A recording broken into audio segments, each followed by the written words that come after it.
Esta es mi Biblia, la palabra de Dios. Yo soy lo que mi Biblia dice que soy. Tengo lo que mi Biblia dice que tengo. Y puedo hacer todo lo que mi Biblia dice que puedo hacer. Hoy la leeremos, la escucharemos y la semilla incorruptible de la palabra de Dios transformará mi vida para siempre. Amén. Vamos a ver 3 pasajes el día de hoy, por si usted toma nota. Obviamente no necesitamos abrirlos al mismo tiempo. El primero de ellos, tal y como usted recuerda de la semana anterior, es el primer libro de los Reyes, capítulo 17, 18 y 19. Los primeros 3, 4 versículos de cada uno de esos capítulos. El segundo pasaje, iremos a él varias veces entre hoy y el próximo domingo, es el libro de Efesios o carta de Efesios, capítulo 4 y verso 26. Y el tercer pasaje que trataremos con más detalle la semana entrante, pero que mencionaremos hoy y que me parece muy importante, es el Evangelio según Marcos en el capítulo número 12. Y veremos los versículos 29, 30 y 31. Así que estos 3 pasajes le van a hacer un marco a lo que estamos tratando, que es el tema tan complicado de la depresión.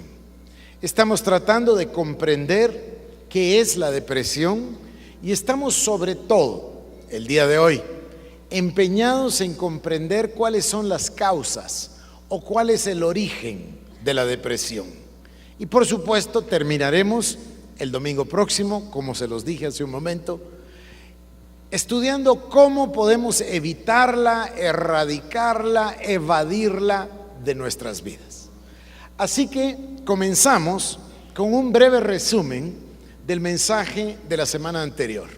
Ustedes recordarán que estamos nosotros usando el ejemplo del personaje bíblico, el profeta Elías. Y para ello usamos Primera de Reyes 17, 18 y 19. En el capítulo número 17, el profeta siente una terrible indignación, un enojo. Algunas personas la llaman, algunos comentaristas, ira santa. Él siente que se está traicionando a Dios, ofendiendo a Dios, que el pueblo entero está pecando contra el Señor, porque el rey Acab y su esposa Jezabel han guiado al pueblo hacia los Baales, es decir, han inclinado al pueblo hacia la idolatría, abandonando el señorío de Dios. En ese sentido, entonces, están fallando al mandato de Deuteronomio, que por cierto encontramos en Marcos 12, 29, tal y como lo mencioné hace un momento, donde dice: oye Israel, el Señor tu Dios uno es. Entonces el profeta Elías siente esa indignación, siente ese enojo en su corazón, porque está viendo que se arrastra al pueblo al pecado, y él entiende que ese pecado tendrá una consecuencia para todos los habitantes. Yo estoy haciendo hincapié, fíjese usted que se lo digo con esta claridad, en los sentimientos humanos, en los sentimientos de Elías, el hombre, el ser humano. Obviamente aquí hay una dirección divina, una inspiración del Espíritu Santo, Dios está en el asunto, pero yo estoy tratando de que usted y yo separemos eso por un momento para que nos enfrentemos con un Elías que no es sino un ser humano como cualquiera de nosotros. Cuando empieza el capítulo 17, entonces, nos encontramos que él, lleno de esa indignación, pronuncia una palabra profética que es una palabra de juicio. Si quieren, por favor, ustedes ir conmigo al capítulo 17 en Primera de Reyes, el versículo 1 dice así: entonces Elías, tisbita, que era de los moradores de Galaad, dijo a Acab: vive el Señor, Dios de Israel, delante de quien estoy, que ciertamente no habrá rocío ni lluvia en estos años, sino por la palabra de mi boca.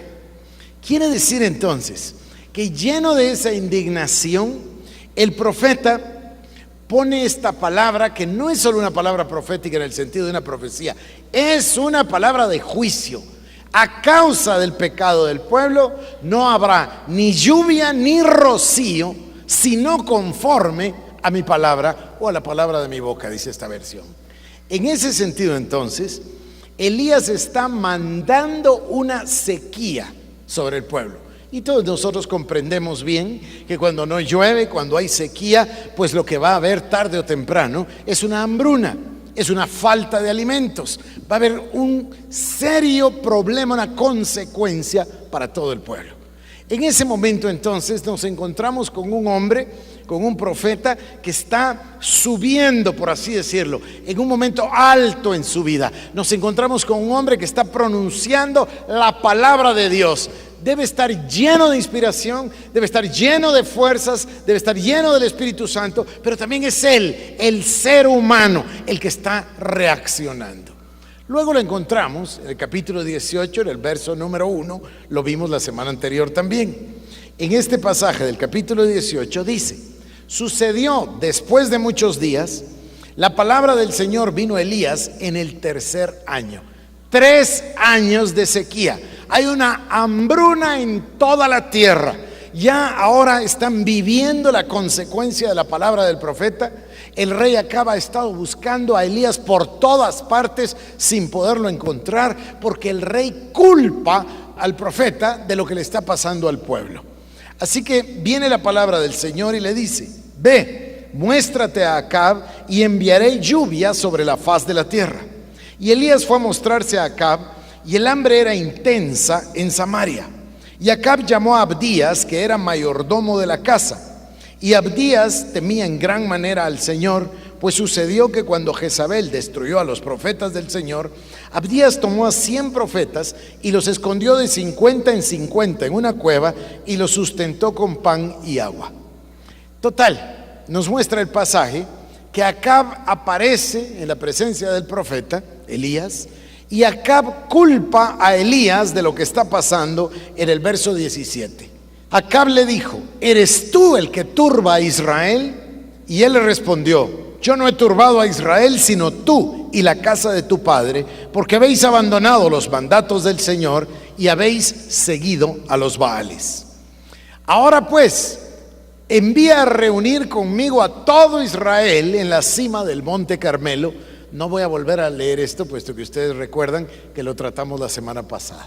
Convoca a todo el pueblo en la cima del monte y le dice al rey Acab que invite a todo Israel y que lleguen los profetas, los 450 profetas de Baal, y que lleguen también los 400 profetas de Acera. Yo esperaría que ustedes hayan tenido la oportunidad de leer los 3 capítulos, porque es muy, muy interesante, muy impresionante el relato. Luego se presentan ahí y leímos nosotros con atención la semana anterior el mensaje de Elías. Ahora, este es un hombre ungido por el Espíritu Santo que dio una palabra deteniendo la lluvia, y la lluvia se detuvo por 3 años. Miren el poder con el que ahora se enfrenta al rey. El rey le dice: tú turbas a Israel, y el profeta no se inmuta, sino al contrario le dice: yo no, sino que tú y la casa de tu padre, tú has llevado al pueblo a la idolatría, de tú a tú. Y luego se empodera el profeta, se sube un poco más arriba y le dice: ahora ve tú, le dice a Acab, y convoca a Israel. Y el rey ni chista, sino al contrario, rápido le obedece al profeta. Estoy mostrándoles que el hombre va creciendo, creciendo, creciendo, colocándose en un sitio de autoridad. Luego viene el discurso memorable donde el profeta le dice al pueblo de Israel: ¿hasta cuándo claudicaréis entre 2 pensamientos? Si el Señor es Dios, seguidle a Él. Si Baal es Dios, entonces seguid a Baal. Este mensaje dice: no se puede servir a 2 amos. O respetamos a Dios y le servimos, o es mejor que te vayas con Baal, pero no se puede mezclar ambas cosas. No se puede servir a 2 señores. El mensaje es un mensaje verdaderamente importante. No es hoy nuestro tema y por eso no profundizo, pero es un mensaje verdaderamente importante. Luego desafía a todo el pueblo y les dice: vamos a hacer una prueba acá para que se demuestre, se manifieste quién es Dios. Así que invita a los profetas de Baal y a los de Acera a que hagan un altar y que invoquen a su Dios para darle oportunidad a Baal de manifestarse. Por el otro lado, él se entrega a la construcción de un altar para Jehová y quiere darle la oportunidad al Señor de manifestarse. Así que inician esta competencia, si la puedo llamar así, extraordinaria, y los profetas de Baal y de Acera invocan a su Dios y esperan a que se manifieste, y no pasa nada. Pasan horas sin que suceda nada. Por el contrario, cuando el profeta Elías ora a Dios invocando el nombre del Señor y pidiéndole que demuestre que Él es Dios, el fuego divino cae sobre el sacrificio, consume el altar, consume hasta el agua con el que había hecho unas zanjas, consume hasta el polvo, el fuego de Dios. El pueblo entero, impresionado, se da cuenta de quién es el verdadero creador de los cielos y de la tierra. Exclaman: Él es Dios, adorémosle a Él. El fin que perseguía el profeta se ha logrado. El profeta perseguía definir o hacer definir a estas personas. El profeta quería que ellos decidieran. El profeta quería que se dieran cuenta de quién es Dios, y lo consiguió. Y el fin, por supuesto, era lograr la lealtad de ellos hacia el Dios verdadero. Así que en este momento el profeta no puede estar en un lugar mejor. Está en la cima, si ustedes lo piensan, en el clímax, en el punto álgido de eso que él quería como profeta. ¿Cuál es la tarea de un profeta? Llevar al pueblo a Dios. Y lo ha logrado, lo ha conseguido. Entonces está en el punto más alto. Si ustedes pueden pensar en este momento en la adrenalina, si ustedes pueden pensar en el entusiasmo, si ustedes pueden pensar en la unción, está en el momento de los momentos. ¿Y qué pide ahora? Le dice al pueblo: no dejen ir a los sacerdotes de Baal ni a los de Acera, tráiganlos, y a cada uno de ellos los degolla, dice. Miren ustedes, piensen en el hombre. Él dice: no solo demostré que Jehová es Dios, sino que de una vez terminé con todo el culto a Baal y con todo el culto a Acera, y terminé con los 850 profetas. Los degolló. Ahora, si ustedes piensan en la energía física, en la fuerza para cortarle el cuello a un hombre, o a 2 o a 10, pero a 850, no solamente fue un momento de inmensa intensidad espiritual, no solamente fue un momento de inmensa intensidad emocional, sino que también físico. Este hombre debe haber quedado terriblemente exhausto, drenado emocionalmente, físicamente, espiritualmente. Y cuando está en ese momento más bajo, y fíjense cómo fue subiendo, cuando está exhausto, cuando está agotado espiritual, física y emocionalmente, llega el mensaje de Jezabel: que así me hagan y aún me añadan los dioses, si no te tengo mañana a estas horas como uno de ellos. Es decir, degollarlo para mañana antes de 24 horas. En ese momento, yo lo que quiero que ustedes vean es que este hombre subió y subió y subió. Y en un momento de debilidad corporal, física, emocional, etcétera, por el esfuerzo tan grande, en ese momento llega el mensaje. Capítulo 19, verso 1. Y Acab le contó a Jezabel todo lo que Elías había hecho y cómo había matado a espada a los profetas. Entonces Jezabel envió un mensajero a Elías diciendo: así me hagan los dioses y aún me añadan, si mañana a estas horas yo no he puesto tu vida como la de uno de ellos. Mire la consecuencia en el verso 3. Dice: él tuvo miedo y se levantó y se fue para salvar su vida, y vino a Beerseba de Judá y dejó ahí a su criado.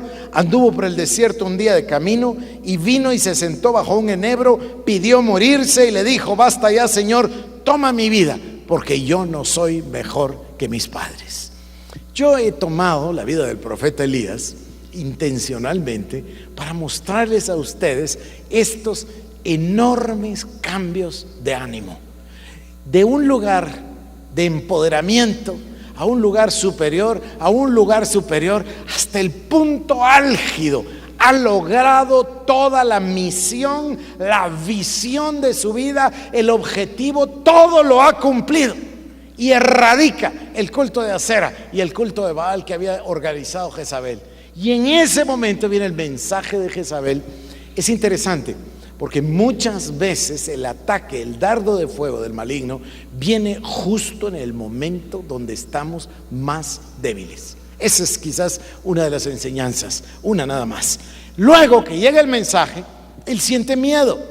A lo mejor no hubiera sentido miedo unas horas antes. No sintió miedo cuando degolló a los profetas. No sintió miedo cuando estaba invocando a Dios. No sintió miedo cuando enfrentó al rey. Pero ahora viene la amenaza de Jezabel, siente miedo y quiere morirse.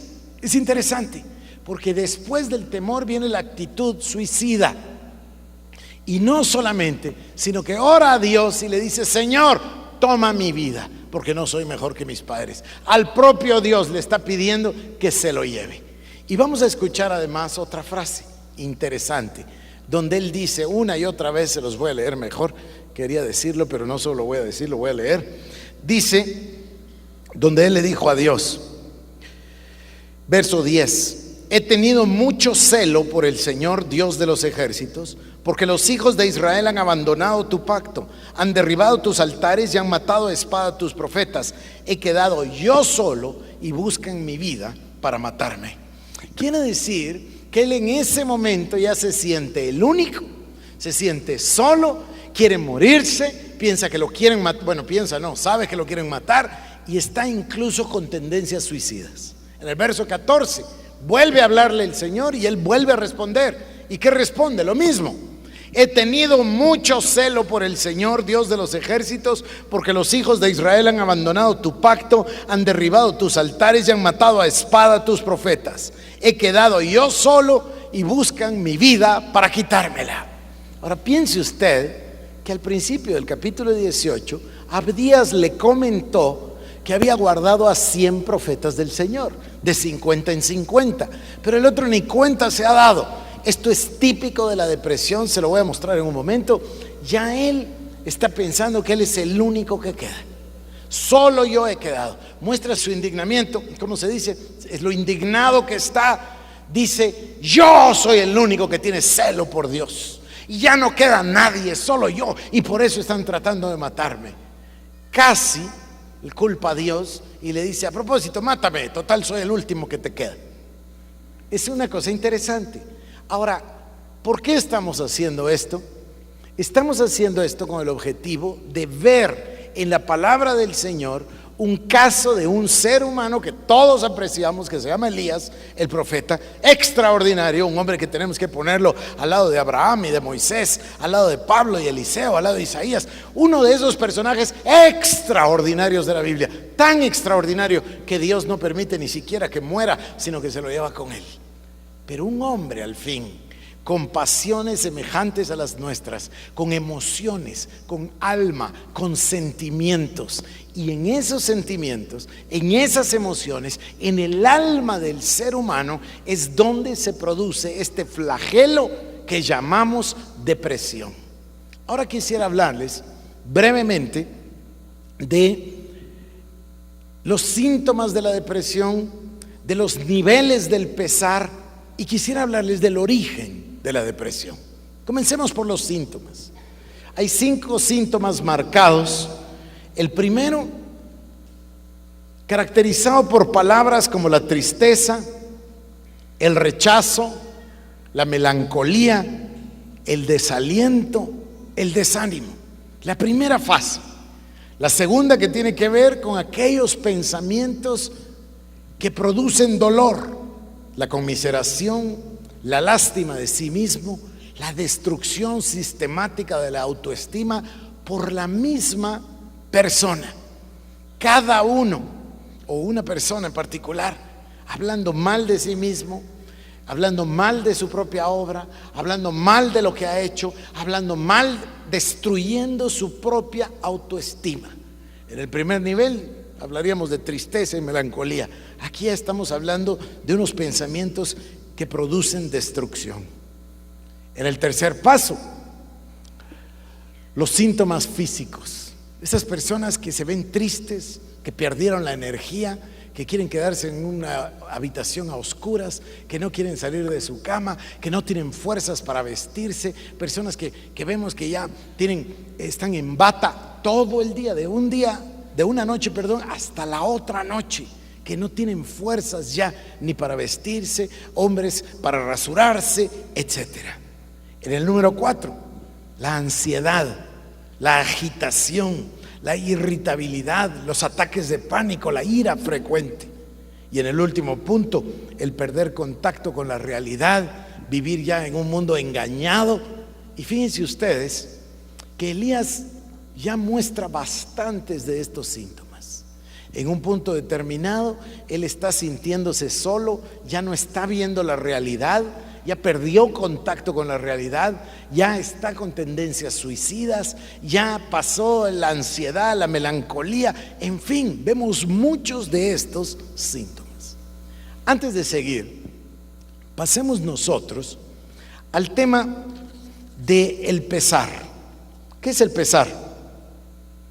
El pesar, el dolor, es algo que todos nosotros hemos sentido. No hay nadie que no haya tenido un revés en la vida, no hay nadie que no haya sentido el dolor en la vida, no hay nadie que no haya perdido a un ser querido. Todos hemos experimentado el dolor, todos experimentamos el pesar. Ahora, científicamente, este proceso de pasar el dolor o el pesar debiera durar más o menos unas 6 semanas, quizás 8 semanas, pero no más. Lo que voy a describirles es un proceso normal de superación de un momento difícil, el proceso normal de superación del dolor y del pesar. No estoy hablando todavía de depresión y ciertamente no estoy hablando de depresión clínica, simplemente estoy hablando de pasar un momento difícil a través de estos pasos que voy a describirles, a través de un periodo que debiera durar un máximo de 2 meses. Si en cambio una persona se queda estancada en medio de uno de estos pasos y en lugar de durar semanas empieza a durar meses o más, seguramente entonces que la persona ya no se encuentra en el plazo normal de superación del dolor, sino que se encuentra en depresión. El primer paso, cuando perdemos a un ser querido, cuando tenemos un revés en la vida, cuando somos rechazados de alguna manera, cuando en realidad tenemos una pérdida de algo que deseamos o queremos o teníamos, etcétera, la primera fase es la negación. El negarse a aceptar que pasó lo que pasó. La primera fase es la de la negación. Yo contaba en el primer servicio tener un amigo desde hace muchísimos años y recuerdo de la pérdida física de una persona que tuvo mi amigo. Y recuerdo haber pasado con él por lo menos 1 día y medio en su casa y él se negaba a aceptar que había perdido a este ser querido. Se negaba a aceptar la muerte del ser querido. Tiene que haber un error, tiene que ser un accidente, tiene que haber una explicación, tiene que pasar algo. No lo aceptaba. Muchas personas experimentan ese momento complicado, difícil de negarse a recibir el impacto hasta que llega un momento en que el hecho es tan evidente que tiene que enfrentarse. Pero el primer paso es la negación. Cuando esta negación deja de ser y ya es evidente lo que sucedió, el segundo paso es la expresión del enojo, la expresión de la frustración, la expresión de la ira, la expresión de la cólera hacia afuera. ¿Qué quiero decir? El culpar a alguien más. Y en algunos casos se culpa a una persona, pero en otros casos puede también culparse a Dios. Es uno de los momentos más difíciles que uno afrenta, el escuchar a una persona que está arrojando su frustración, arrojando su cólera, arrojando su enojo en contra de Dios, culpando a Dios por lo que ha sucedido. En ese sentido, entonces, el segundo paso es culpar o manifestar ese enojo, esa frustración, esa contrariedad hacia afuera, culpando a alguien o a algunos, puede ser una persona o muchos, o culpando a Dios o a todos en general. El tercer paso es el que se da cuando se manifiesta esa contrariedad, cuando se manifiesta esa cólera, cuando se manifiesta esa frustración, pero no hacia afuera, sino hacia adentro. Y entonces llegamos a una palabra complicada, una palabra verdaderamente difícil, que es la palabra culpa. Entonces la persona ya no maneja la frustración en contra de alguien, echándole la culpa a alguien, sino que dirige la culpa hacia acá. Y entonces se culpa a sí mismo. Obviamente aquí hay dos clases de culpa. Hay una culpa que puede ser real, puede ser genuina, y hay otra que es falsa, pero que él o ella están culpándose de todas maneras. Y si a usted le ha tocado hablar con alguien en este momento, usted le explica las razones, usted le habla de motivos, de evidencias, de por qué no tiene la culpa, pero esa persona no le oye, sigue culpándose, aunque sea falsamente. Por eso me refiero a aquí hay culpa verdadera, porque pudiera ser que tenga razón, pero también hay culpa falsa en el sentido de culparse de cosas que realmente hubiese sido imposible de modificar, pero es lo normal. Cuando estas cosas suceden, debe haber pasado por lo menos un mes del hecho para que estas tres fases se hayan dado. Y luego entramos a la cuarta. Después de que la persona, y quiero añadir algo, perdóneme. En la número 1 es la negación. En la número 2 se trata de culpar a los demás. Pero en la número 3 también puede pasar algo. En la número 3 la persona se puede culpar a sí mismo, pero también empieza a sentir la culpa de haber culpado a los demás y la culpa de haberse pronunciado contra Dios, y tiene que luchar con esos sentimientos también. Y luego pasamos a la número 4, y la número 4 es la más fácil quizás, que es el principio de la sanidad, cuando en la número 4 se produce el verdadero dolor, el dolor genuino que se manifiesta de la manera más corriente, que es el llanto, el llorar lo que se perdió, el llorar al ser querido, el verdaderamente sentir el dolor. Ahora, aquí es una cosa interesantísima, porque ese llanto, ese llorar, ese sentir es de una vez por todas. Es decir, se da el llanto y no hay nada malo en llorar. Y yo sé que socialmente se nos ha enseñado que no debemos llorar, pero eso es falso. No es bíblico eso. Jesús mismo nos demuestra el poder del llanto. Y lo encontramos en muchos profetas y en muchos personajes bíblicos. Y en Cristo, por supuesto. Entonces, el momento de llorar lo que se perdió, llorar a la persona que nos hace falta ahora, llorarlo y punto. Y ese y punto quizás sea lo mejor, porque ya se sufrió, ya se lloró, ya se terminó y hasta ahí llegó. Ahí es donde comienza la sanidad. Y pasamos al punto número 5, que es prácticamente automático, que es el tema de la resolución. Ahora ya se sufrió, ya se sintió el dolor y ya se resolvió la circunstancia o la situación. Esta última fase del proceso hace que la persona vuelva ya a la alegría de vivir, al amor a la vida. Prácticamente podemos ver físicamente cuando la persona pasó por ese paso. Ahora, se suele decir que esto debe durar 4, 5, 6, 8 semanas. Puede durar un poquito más o un poquito menos, pero el tema es que las personas no se queden estancadas en el proceso. Si por el contrario la persona se queda atrapada en el número 1 o en el número 2 o en el número 3, entonces va a sufrir posiblemente la entrada a este tema que llamamos nosotros la depresión. Ahora, hablemos de lo que les ofrecimos hablar, que es la causa de la depresión.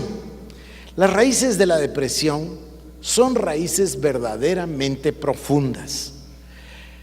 Una persona aquejada por la depresión a los 40 años, muy seguramente encontrará que las raíces de esa depresión fueron plenamente establecidas a los 4 años de edad. El cerebro humano es como una computadora que registra todo. En el año 77, el doctor Paul Meyer resumió cientos de artículos y estudios acerca del desarrollo de la personalidad para demostrar que el 85% de los patrones de comportamiento o patrones de conducta en los adultos están ya firmemente enraizados a la edad de 6 años. Es en esos primeros 6 años de nuestra vida, 6 años que son cruciales. En esos 6 años copiamos los patrones de conducta de nuestros padres. Y aquí quiero mostrarles algo que realmente nos va a abrir la puerta para comprender el proceso. Un niño va formando toda su personalidad en los primeros 6, 7 años de vida. Pero en estos años hace una serie de decisiones que no son conscientes, sino que en realidad son de copia. Él aprende con las únicas personas o los únicos personajes que tiene a la mano para aprender, sus padres. De manera que está comprobado que el niño aprende por el modelo que le da el padre de su mismo sexo. En este sentido, los niños con sus papás, las niñas con sus mamás. Y el niño copia los modelos de comportamiento, los patrones de comportamiento que mira en su padre o en su madre. Y los copia automáticamente, es decir, los aprende de esa manera, los copia. Si los padres de familia reprimen sus sentimientos de enojo, de cólera, los niños aprenden a reprimir los sentimientos de cólera o enojo. Si el padre o la madre de familia usa la enfermedad física o la depresión para ganar la simpatía de los demás, el niño va a aprender a usar la enfermedad física o la depresión para ganar la simpatía de los demás. Es decir, va a copiar los patrones, los va a adoptar y los va a hacer suyos. Además, por supuesto, los padres de familia, consciente o inconscientemente, recompensan o castigan varios patrones de conducta de los niños de menores de 5, 6, 7 años.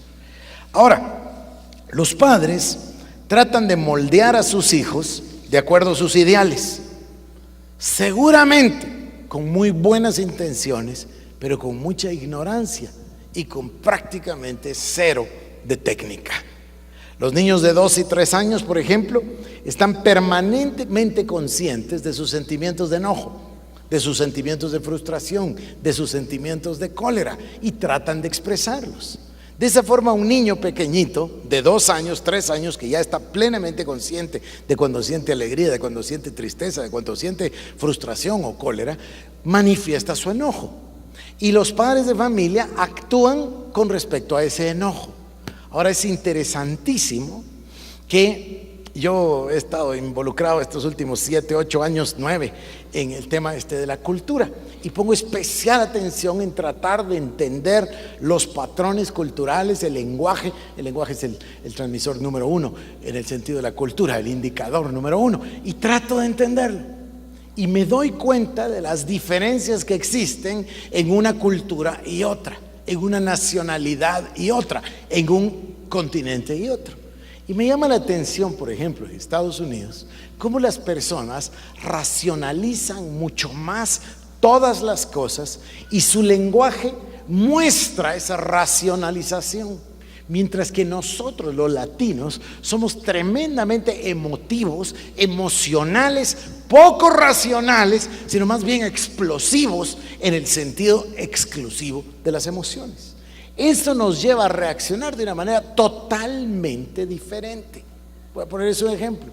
Me impresiona a mí el lenguaje en inglés, especialmente en Estados Unidos, de cómo se refieren a ciertos elementos de la conducta y de qué hablan cuando se refieren a aquello que para nosotros es solamente pasional y emocional.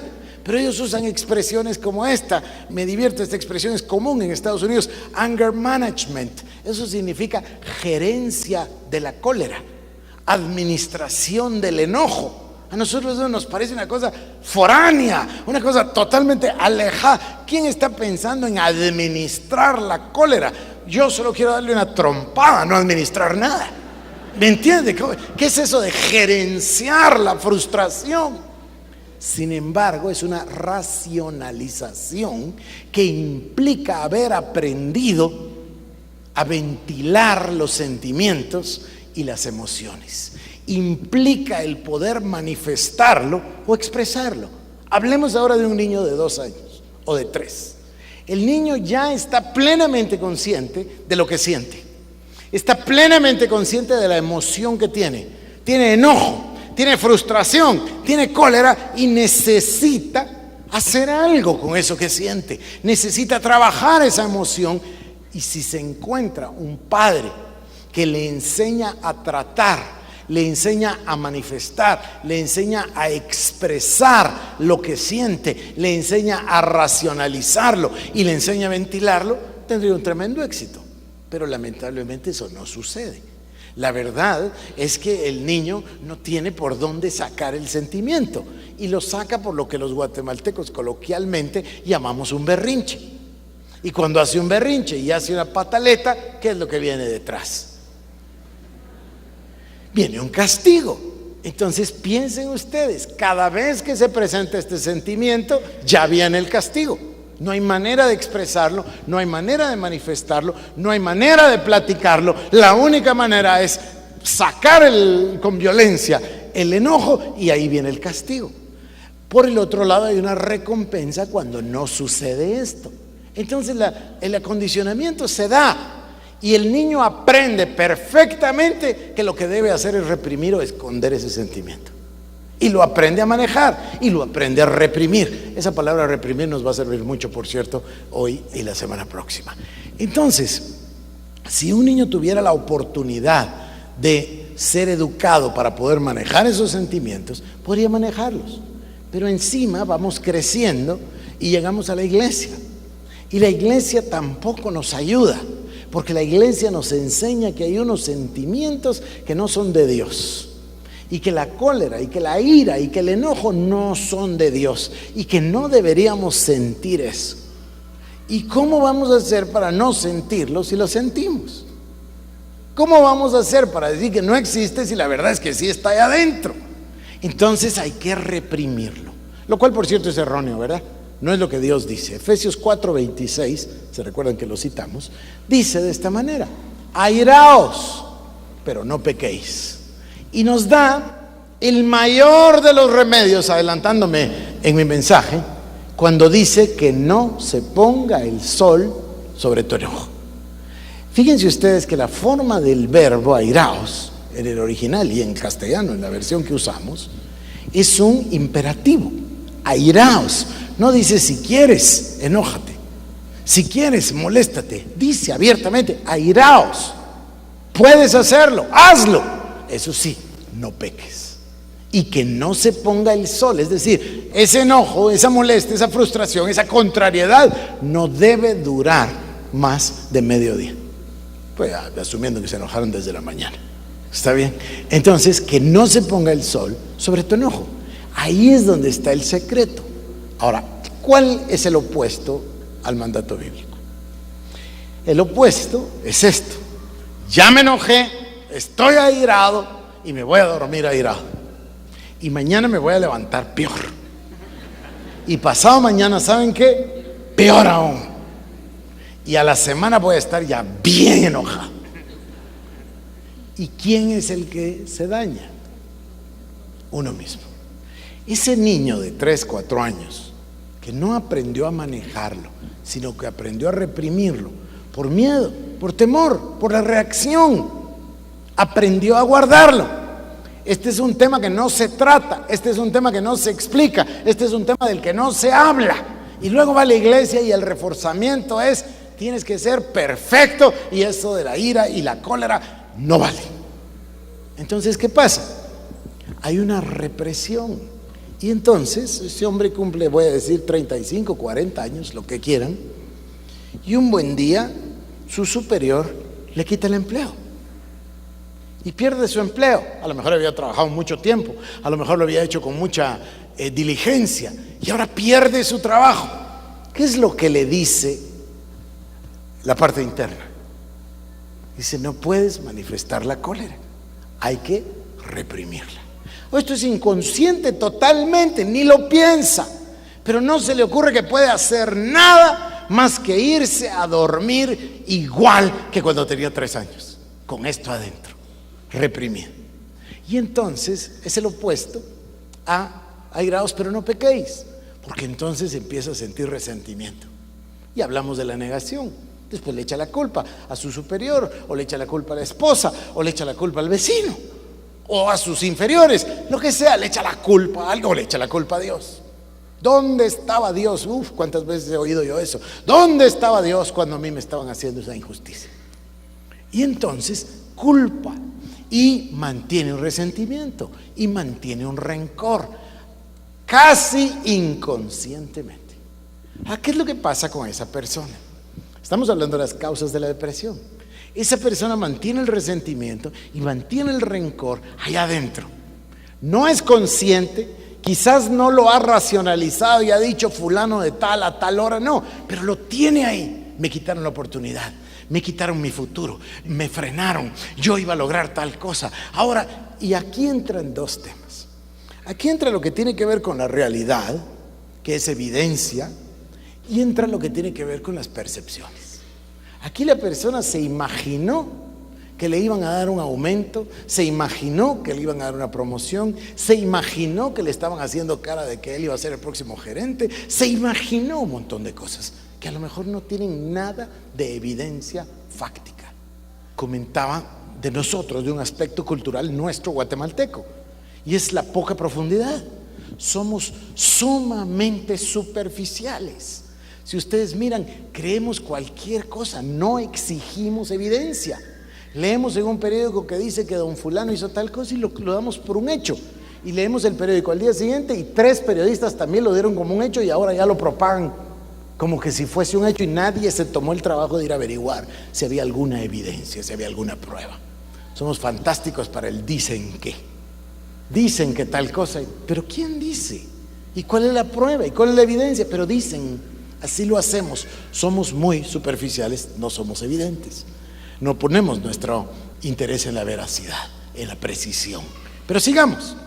A veces los problemas son reales. Me despidieron y me despidió de tal modo y me dijo tal cosa. Pero a veces ni siquiera se llega ahí. A veces los problemas estriban en puras percepciones. Yo pensé que me iban a tal cosa. Yo creí que no sé qué, pero son puras percepciones, ni siquiera descansan sobre hechos. Ahora, ¿qué sucede con la persona que se fue a su casa despedido? Ese que tenía 3 años hace 35 y que aprendió a reprimir la cólera, ahora se va a dormir con algo adentro. Y tiene esa cólera adentro, y tiene ese resentimiento, y tiene ese rencor. Y como tiene un resentimiento y un rencor que no puede externar y no puede exteriorizar y no puede sacar, entonces lo guarda y eso que tiene adentro comienza a contaminarle. Y comienza a contaminarle porque ¿qué es lo que le va a pasar? Después de estar con ese resentimiento 1 día, 2 días, 3 días, yo que sé, 1 semana o 2, pronto va a tener un problema ya de índole física. El cerebro, que necesita alimentarse, necesita una sustancia que se llama serotonina y necesita otra sustancia que se llama noripinefrina.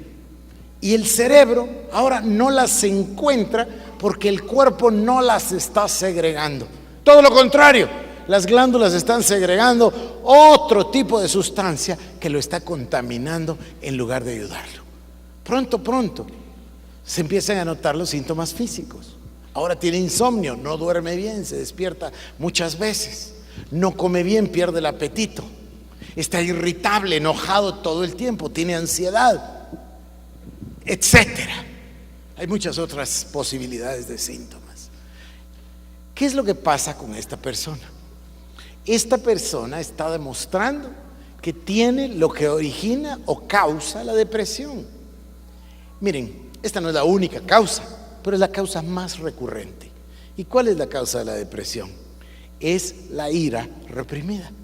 El ser humano no está hecho para mantener los rencores, los resentimientos, la ira, la cólera o el enojo. Por eso la receta divina es, está bien enojarse, pero rápido. Hay que salir del enojo antes de que se ponga el sol. Esa es la receta bíblica. En un momento vamos a ir a Marcos 12. Ahora, ¿qué es lo que le pasa a esta persona? Ya no come bien, pierde peso, tiene ojeras, no duerme bien, a lo mejor tiene hipertensión o a lo mejor lo contrario. En fin, empieza a manifestar todos estos problemas, problemas gástricos, etcétera. ¿Y qué tiene que hacer? Llamar al médico. La inmensa sorpresa se da cuando el doctor le dice: lo que usted tiene es que está enojado. Usted tiene ira, tiene cólera. La persona no lo puede aceptar. La persona está sorprendida. ¿De qué me está hablando? Yo vine porque no duermo. Vine porque tengo un problema físico. No me mira que estoy perdiendo peso. ¿Cómo me dice que lo que tengo es estar enojado? Y la próxima es todavía peor. Lo que usted necesita es buscar ayuda. No me estará usted mandando con un psiquiatra.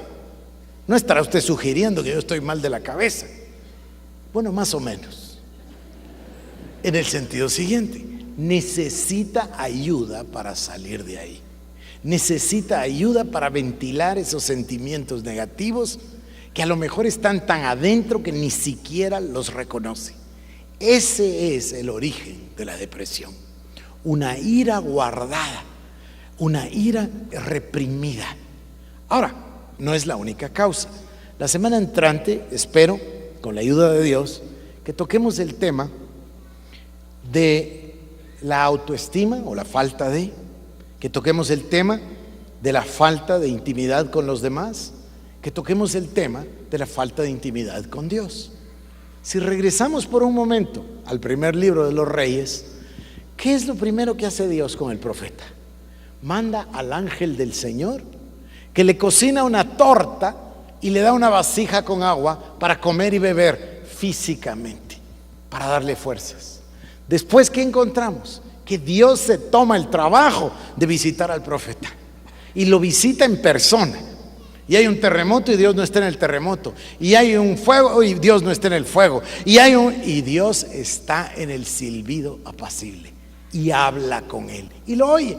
¿Y qué es lo que le manifiesta a Elías? Su frustración. Solo quedo yo tenía celo de ti y ellos hicieron. Y se queja. Qué bueno que se queje, es bueno quejarse de vez en cuando. Es mucho peor no hacerlo y quedarse con el asunto adentro. Pero miren ustedes que Dios le da un momento de intimidad y lo oye. Y como si fuese un padre físico, yo casi me imagino a Dios abrazándolo, le dice: te voy a dar trabajo para que sepas que no te vas a morir. Tienes que ungir al rey de Siria. Y también vas a ungir a Jehú. Y también vas a ungir a Eliseo en tu lugar. Y le da además un amigo que se llama Eliseo. Vamos a encontrar cada uno de los puntos en este pasaje en la vida de Elías.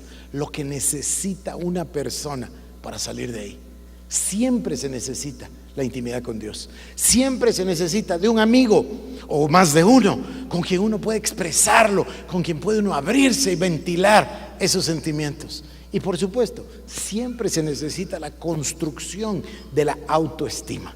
Por eso el rechazo es tan fuerte, por eso el rechazo es tan dañino para nosotros. Ahora, ¿qué debe hacer este hombre al que despidieron en nuestro ejemplo hipotético? Necesita ventilar eso que siente. Mientras no llegue a la palabra clave que vamos a tratar la semana entrante también, que es la palabra cristiana, hasta que no llegue al perdón, no va a lograr salir de ahí.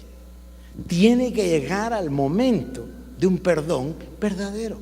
Ahora, ese perdón es una decisión. Miren lo que voy a decir, les suplico su atención. El perdón es una decisión. La felicidad es una decisión. El salir de esta ira, el salir de la depresión, es una decisión voluntaria. En otras palabras, vivir bien o vivir mal depende de nuestra decisión, de lo que querramos lograr. Y con el perdón, la persona abre las puertas. Fíjese usted, sigamos de nuevo el esquema. De primero la negación, después culpa a los demás y a Dios, después se culpa a sí mismo y ahora se culpa por dos cosas. Se culpa por lo que pasó y se culpa porque además de que lo que pasó, usted le echó la culpa a Dios. Entonces se culpa también por echar la culpa a Dios y se separa de Dios. En lugar de correr hacia Dios, ahora se siente mal porque le echó la culpa a Dios y dijo cosas que no debe haber dicho. El perdón es el instrumento para componer todo eso. El perdón es el instrumento para abrirle la puerta para que la persona ventile esas emociones reprimidas que le están dando este problema que se llama depresión. Un minuto más y termino. Nosotros necesitamos entender la raíz de la depresión, esa ira reprimida, para poder en realidad combatirla y saber que el problema no es el enojo, el problema no es la ira, el problema es mantenerlo, el problema es dejar que se quede en nosotros. Voy a Marcos capítulo 12, solo lo voy a leer brevemente por el tiempo. Verso 29, Marcos 12, 29. A Jesús le preguntaron en el verso 28 cuál mandamiento es el más importante. Y en el verso 29 Jesús respondió: el más importante es: escucha, Israel, el Señor nuestro Dios, el Señor uno es. Es el pasaje de Deuteronomio 6 que le cité la semana anterior. Escucha el 30. Y amarás al Señor tu Dios con todo tu corazón y con toda tu alma y con toda tu mente y con toda tu fuerza. El segundo es este: amarás a tu prójimo como a ti mismo. No hay otro mandamiento mayor que estos. La semana entrante comenzaremos ahí y entraremos al tema del perdón absoluto, que es una decisión, y entraremos al tema de la discusión de estos tres mandamientos. 1, el Señor tu Dios uno es. 2, amarás al Señor tu Dios con todo. Dice, con tu mente, con tus fuerzas, con tu corazón, con tu alma, con todo. Y el número 3, amarás a tu prójimo. Ahora, en esta palabra, que francamente ya ha quedado desfasada y que parece que pasó de moda, porque no oigo que hablen de ella en ninguna parte, que es la palabra felicidad. Me parece que estamos tan abrumados ya con tantos problemas que la palabra clave es sobrevivir, no felicidad. Pero en realidad, en el plan de Dios, el Señor viene a darle vida y vida en abundancia a sus hijos, es decir, los hijos de Dios a través de Cristo. Y en la búsqueda de la felicidad debemos nosotros comprender que la felicidad no depende ni del gobierno, ni del Estado, ni del precio del petróleo, ni de la canasta básica. La felicidad depende exclusivamente de mis escogencias, de mis decisiones. Y yo debo aprender a fabricarme ese estado, como lo dice Pablo. Yo, dice Pablo, he aprendido a estar feliz. No dice eso, dice a tener contentamiento. Da lo mismo, ¿no? Estar contento y estar feliz me da lo mismo, ¿no? He aprendido a tener contentamiento cualquiera que sea mi situación. O sea que la felicidad no depende de cuando Pablo tiene mucho, tampoco depende de cuando no tiene, depende de adentro. Y este es el secreto. Y si nosotros el domingo entrante podemos salir de aquí habiendo comprendido este punto, habremos ganado, número 1, la libertad de todos estos sentimientos negativos. Número 2, la posibilidad de vivir permanentemente en esos sentimientos negativos sin que lo que esté alrededor mío determine mi estado de vida. Cierro con esto.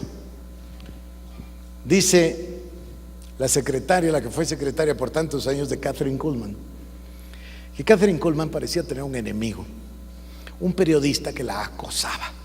El periodista era un hombre no creyente que estaba determinado a demostrar que toda la vida de ella era falsa, que no era cierto los milagros, que no era cierto el Espíritu Santo. La criticaba, la acosaba, etc.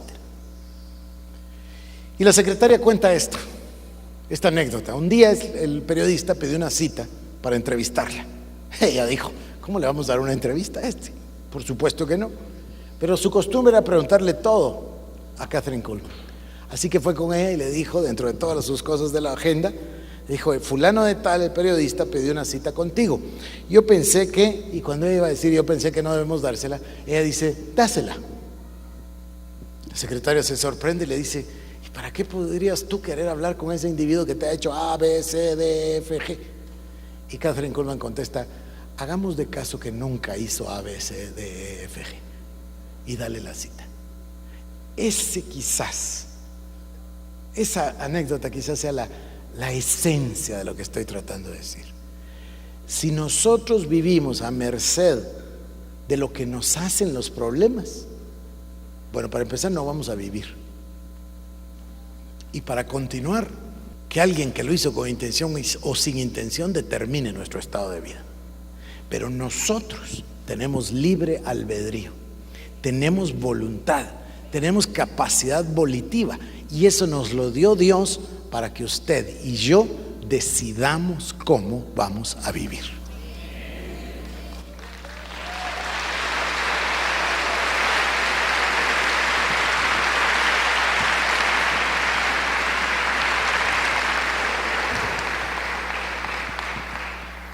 Les voy a rogar que alcen su mano para darle su bendición, para que puedan retirarse.